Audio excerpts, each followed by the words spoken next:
Good evening, ladies and gentlemen. It is currently May 23rd, 2010, and this is Day 9 Daily number 122. How is everyone doing today? I would like to state that, for the record, there are currently 2,000 people who've tuned in right at the start of the show, which is more people than are tuned in to Kareem Abdul-Jabbar live on Ustream. Who watches basketball when you're from the internet, right? Oh, goodness. No, we're tuning into Starcraft II. If anyone's interested, just go to the front page of Ustream. Look at that viewer count on Kareem Abdul-Jabbar. Not quite day 9.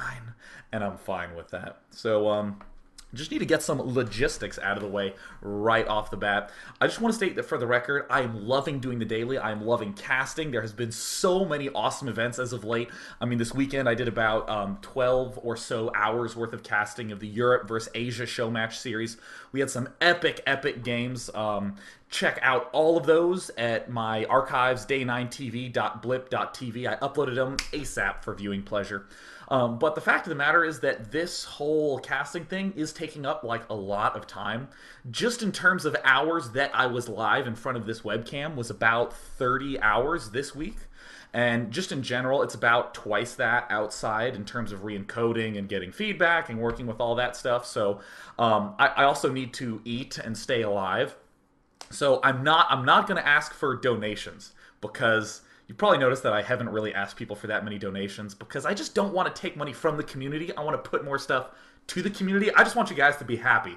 So I'm in the process of looking for sponsors, and I don't want to try to get some sponsor that you guys don't want or anything like that, because again, this stuff is for you. So if you could PM me on teamliquid.net with the tagline sponsor feedback, and let me know what sort of products you're into and that sort of thing. For instance, if you're into pea soup, which I'm into, you can let me know, because I just want to make sure that I align it properly. I don't want to be advertising high heels, because once again, my audience is 100% male, and apparently there's exactly one girl watching today, so I salute you. Thank you for being the representative of the female audience today.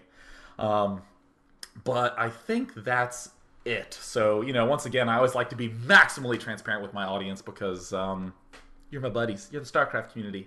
Big heart to you.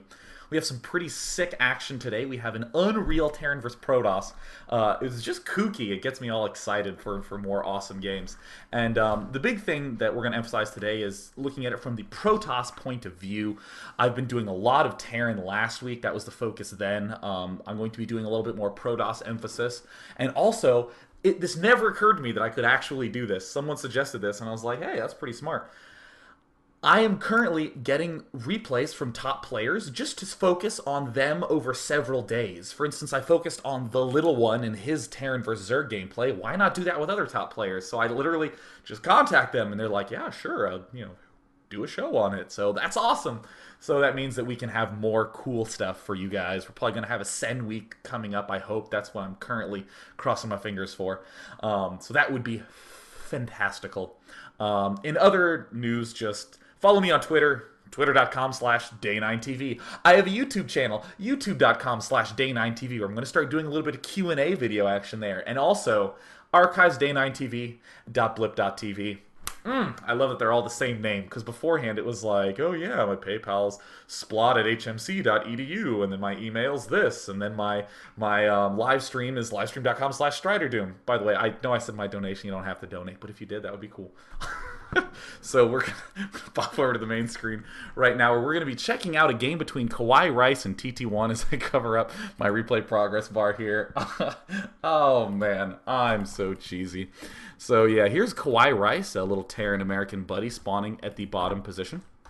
And on the left we have TTOne spawning as the purple Protoss, more commonly known as the blue Protoss. Purple's just the sort of casual slang for blue, so I occasionally use that every now and again. So we have some friendly banter. Players just talking about how they never lose at this game we know and love as Starcraft II. But of course, I will now begin to ignore all the chat and note the fact that this map is just weird.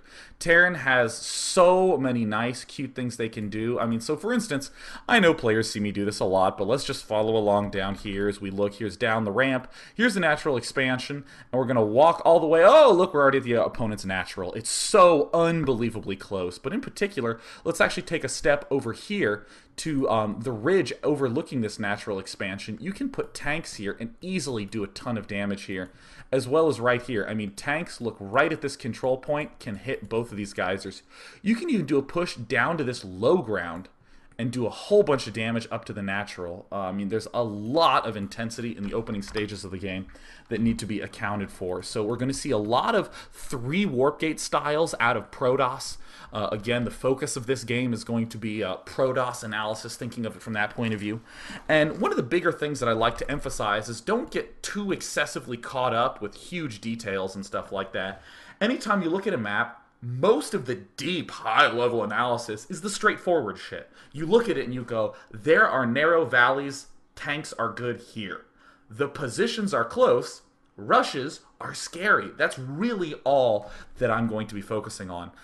With one slight added bit, there are these destructible rocks right here, so that means that TTOne can just knock these down, wander directly over into his opponent's main. So there's a backdoor. Again, this map favors aggression like crazy, but just thinking from a Protoss point of view, how are we going to deal with these changes that we see? First, we're going to see why the sound isn't playing properly. Well, hopefully that sorts itself out at some point. Not entirely sure why there's no sound. I'm going to check just one more setting right here because my sound sometimes does this. Hello, test. And it looks like my sound seems to have given out today. Not entirely sure what the deal is with that, but hopefully it returns back to functionality at some point in the near future. So, oh wells, oh wells. So, anyways, so on this map, the big focus is going to be on not dying to any sort of early rush and trying to maintain some sort of pressure with your early gateway count. So a lot of Protosses are going to favor things like... actually, I'm going to check one more thing. Was enable sound unchecked? It was.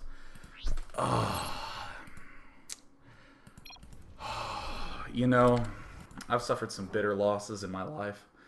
I've been to many tournaments. Any of you who saw my 100th episode know how emotional Starcraft has been to me, but I just got fucking owned. Why doesn't the sound work? Because the little checkbox that says enable sound wasn't checked. Maybe we should check that. Nah, I'll try to change my output settings. But you know what? Trial and error as a caster. You know what? Sometimes you just gotta stick in there. I don't give up because I am passionate about enabling sound in my casts. Wow, I'm retarded. Once again, looking for sponsors. Anyone wants to sponsor this stream to help me out? That would be fantastic. Just looking for some sponsors. Just tell me what you guys like. I would be interested in sponsorships from NVIDIA and people who can click checkboxes. So anyways, I'm going to back this game up a little bit because I've tangented quite a bit, and everyone now knows that I am... dumber than a sack of hot doorknobs. I didn't realize this, but if you stand next to my head, you can hear the ocean. But anyways, returning back to this game, most of the Protosses nowadays are favoring something a little more like 2-gate and then getting an expansion up. We see a lot of 2-gate robos, only getting the robo for the observer or that sort of thing. Occasionally we see 1-gate robo builds intend on doing harassment. Noni's doing his Phoenix play in this matchup. But on this map, you kind of are forced to go something a little bit more 3-unit producing structure oriented. 2 gateways and a Stargate. 2 gateways and a robo. 2 gateways and a 3rd gateway. More commonly known as 3-gate. So we do see TT1. He is getting this very early Zealot. He's chrono boosting both the Stalker and this Warp Gate research. And something I want to note is that he was saving up this chrono boost. Note right here that he has 37 chrono boost. When I first watched this game, I was thinking, that's a little bit of a blunder. But he's going to be devoting so much of it to chrono boosting these essential early game unit producing thingies, such as getting more Stalkers, getting the Warp Gate up very quickly. Look at that timing, right when this gateway concludes producing that, concludes a little chrono boosting here. He immediately chrono boosts the next one. Zealot made while the cybernetics core is being produced. This allows for a little bit of early aggression. He's able to put a little bit of action back on his Terran opponent. So this, I think, I would call a standard timing push by TT1 to just move out with your first Stalker and Zealot. But you have to be careful because this stuff can happen. If your opponent rushes for Marauder with the concussive shell upgrade, you can be in some serious trouble. And interestingly enough, I I don't think the Protoss sees this. If we go to the Protoss cam, he only sees one barracks, didn't get a good enough scout in. But there is a 2 barracks opening by KawaiiRice. Very aggressive opening coming out of him right now. And we will see TTOne respond by adding on a whole bunch of warp gates here in a bit. So he's going to try to do some nice defense. Getting Stalkers early on seems a little bit counterintuitive because the Marauders do so much damage. But really you want 1 Zealot and a lot of Stalkers. That is the most effective way to deal with a lot of these early pushes.